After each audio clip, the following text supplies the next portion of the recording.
Hello, I'm X, and today I'm going to be going to Chicago to attend Jue Hisaichi's concert tomorrow, and this will be an exhilarating experience as a big, huge fan of Hayao Miyazaki and Studio Ghibli myself.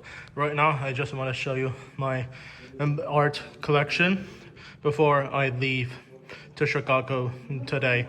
So these, I managed to make these four dinosaurs. These four dinosaur painted models completely by hand, all by myself, and they represent the most up-to-date science behind these animals. So this is my Coelophysis.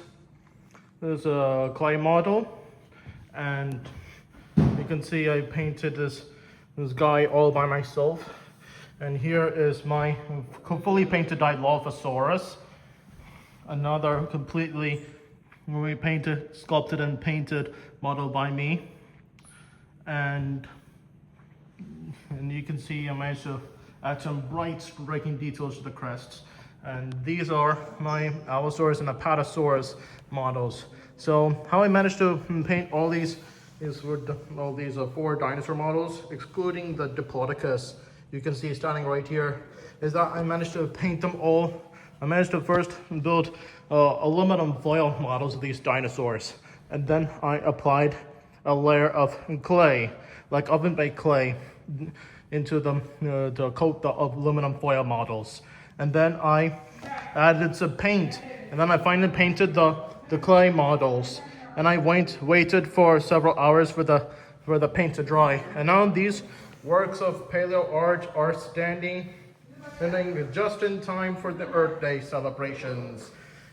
Now we've got Coelophysis right here, and we got the Dilophosaurus standing right here. Managed to give him a very striking pattern, by the way, alongside his crest. And the Allosaurus and the Apatosaurus standing right here. And now onward to the masterpiece of my dinosaur sculpture art. This is Archie the Diplodocus. This Diplodocus model I made in December last year, and I painted in accordance with the most recent scientific theories on the pigmentation and skin coloring of this amazing dinosaur. And this Diplodocus is probably the most accurate, up-to-date representation of this dinosaur ever made by any sculptor so far. And this Diplodocus, for the time being, we'll just call him Archie. And see this Diplodocus, and he has this reddish coloration, which is reflective of a very recent study published last year on the fossilized skin pigments found on a few juvenile Diplodocus specimens. And I managed to make this Diplodocus model in right after the news spread out about the possible skin coloring of this dinosaur, the star of the original Walking the Dinosaurs. And I managed to build the sculpture and paint him right after the news spread out on December 15 about the possible skin coloration of Diplodocus. So Archie is standing great so far. I've managed to paint a few additional pieces a day. Managed to paint a few additional traces onto the animal's skin in order to reflect the more reddish brown coloration from the 2025 paper. And happy Earth Day to you all, my 5 dinosaurs. I want to say happy Earth Day to my original characters, Keiko Yamamoto and Robbie Hyde the Wood Elf, the stars of my fantasy story, The Sorceress of Leaf and Sand. And this is their horned Carcharodontosaurus companion, Julius. And I want to wish happy Earth Day to him. And here is my clay sculpted Stegosaurus, built and molded in the colors of our blue planet itself. I sculpted the Stegosaurus last year, and the model reflects the most accurate and up-to-date information regarding the animal's anatomy so far. And as you can see, I managed to rig struck the arrangement of the tail, of the spikes and the back plates, and the overall anatomy and posture of this dinosaur in accordance with the most recent paleontological discoveries and scientific theories about how it would have looked like, about how this iconic Jurassic dinosaur would have looked like. And here is my painted Junkers Ju 87 Stuka scale model I got from a certain modeler store from Hobby Lobby. I'm a big fan of the second, besides dinosaurs and paleontology, I'm a big fan of history, especially like the two world wars and their technology. And that's why I got this Stuka, and I painted this plane all by myself. It looks really good. And now I want to show you all my collection of drawings depicting the story of Keiko Yamamoto, the Sorceress of Leaf and Sand, which I've conceived as my personal love letter to Hayao Miyazaki, albeit Tolkien, about what a Tolkien-inspired epic high fantasy story would have looked like with the aesthetics and themes of Hayao Miyazaki and Studio Ghibli put into it. And right now, over the past 5 months or so, I've been working hard on bringing the world of this original story to life. You can see I've made 2 maps of the book setting. I've managed to make two huge maps of the book setting so far. This is the Aetherosia, the giant sprawling island continents in the middle of the world of Sakaya, where the majority of the action takes place. I managed to make 2 separate world maps, and I'm going forward to making more detailed world maps of Aetherosia in the near future. And this is a drawing I made of the various creatures which inhabited the western interior seaway of late Cretaceous North America around 90 to 66 million years ago. This is Tylosaurus proroger, Elasmosaurus defactinus, Cretoxorina, Pteranodon, Dolichorhynchops, Hesperornis. All of these prehistoric sea monsters which inhabited the middle of the giant interior seaway in the middle of what will become the Smoky Hill Chalk of Kansas, specifically around 85 million years ago. This is a drawing, and this is a Tylosaurus proroger I have right here, and that's my favorite mosasaur, by the way.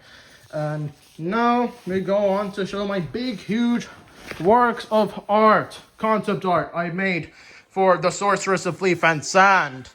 Now this drawing, which took me several hours to complete, features Keiko and her friends Robbie Hyde and Vicky the Raccoon sitting on top the back of Julius, the horned fire-breathing Carcharodontosaurus, guardian of the Hills of Fire, sleeping in the middle of the desert under a magenta sky, which has been affected by the magic of the Golden Master Orb, which sits upon the lonely tree.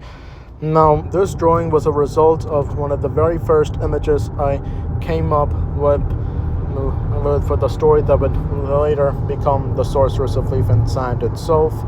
This drawing, by the way, represents probably the very first image board I had one with a story in the first place, which would later become and this drawing would go on to serve as the basis for the entire story itself, the story of the sorceress and her friends traveling to the deserts, meeting this terrifying fire-breathing theropod dinosaur who actually happens to be in heart a very protective guardian deity.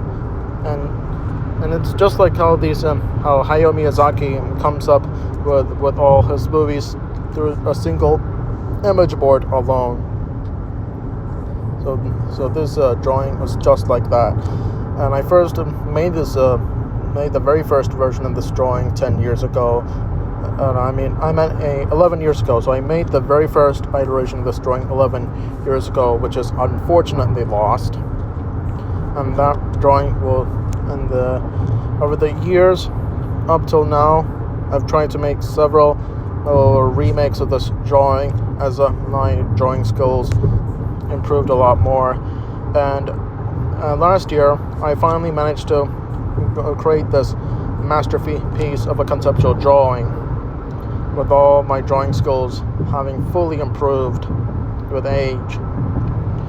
is on the 10th anniversary of the Sorceress of Leaf and Sand's conception, right around the 21st to 25th of April last year.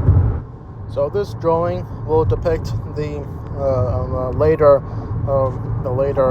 events of the Sorceress of Leaf and Sand, in which Keiko and her friends travel through the Hills of Fire and come across Julius, the fire-breathing Carcharodontosaurus spirit.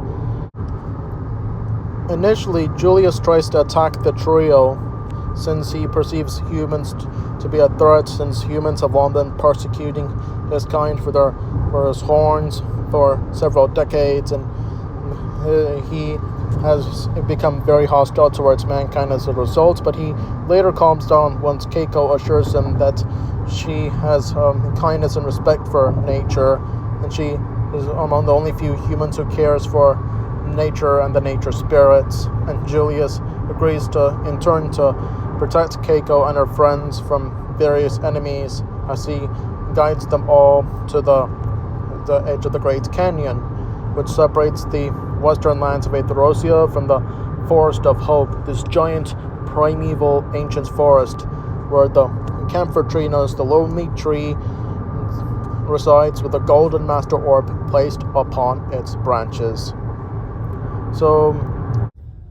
So I would like to thank you all for coming with me on this quick overview of all the art I've made so far over the course of last year, including that of the original story / passion project of mine, which is inspired by my love of Miyazaki and Tolkien, before I leave today to Chicago to attend Hisaichi's concert tomorrow evening, which I excitedly look forward to as a massive Ghibli fan.